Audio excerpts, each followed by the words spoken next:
নমস্কার বন্ধুরা, জ্যোতি চ্যানেলে তোমাদের স্বাগত।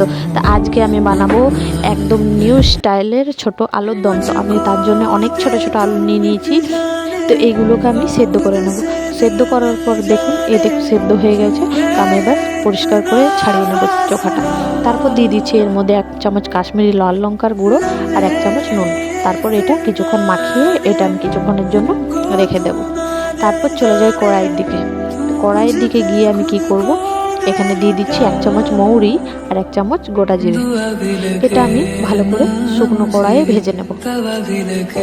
এটা ভাজা হয়ে গেছে, খুব সুন্দর একটা গন্ধ বেরিয়েছে। এবার আমি এটা তুলে এর মধ্যে দিয়ে দেবো তেল।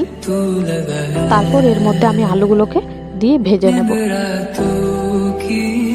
আলুগুলোকে আমি লাল লাল করে ভেজে নেব। কাশ্মীরি লাল লঙ্কার গুঁড়োটা দেওয়ার ফলে এটার কালারটা খুব সুন্দর হবে। আমি এটা আলুগুলো ভেজে তুলে নেব। তারপর ওই তেলের মধ্যে দিয়ে দেবো আমি গোটা গরম মশলা, একটা শুকনো লঙ্কা 2 টুকরো করে নিয়েছি, আর দেবো একটা তেজপাতা। তারপর এটা একটু সেন্ট বেরিয়ে এলে এর মধ্যে দিয়ে দেবো আমি 1 চামচ হলুদ গুঁড়ো। তারপর এর দিচ্ছি টমেটো পেস্ট। আমি একটা টমেটোর পেস্ট বানিয়ে নিয়েছি। টমেটোর পেস্টটা একটু কষে নেব। কষিয়ে নেওয়ার পর আমি দিয়ে দেবো এর মধ্যে 1 চামচ মতো আদা বাটা আর কাঁচা লঙ্কা একসঙ্গে বেটে নিয়েছি।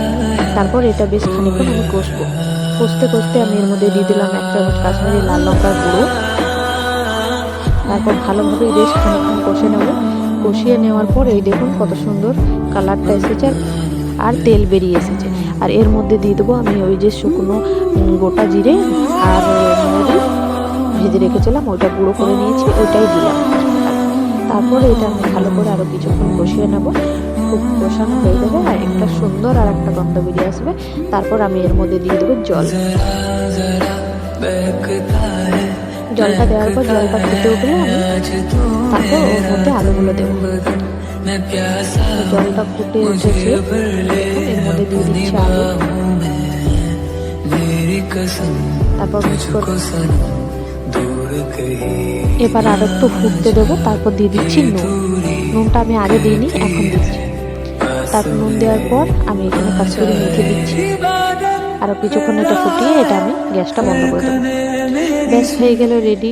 এটা লুচি, রুটি, পরোটার সঙ্গে খুব সুন্দরভাবে খেতে পারবেন। দেখুন কত সুন্দর হয়েছে গ্রেভিটা, আর টেস্ট অসাধারণ একটা টেস্ট হয়েছে। তো বন্ধুরা, ভালো লাগলে অবশ্যই একটা লাইক, শেয়ার এবং কমেন্ট করে জানাবেন। আজকের মতো বন্ধুরা এখানেই, সবাই ভালো থেকো, সুস্থ থেকো।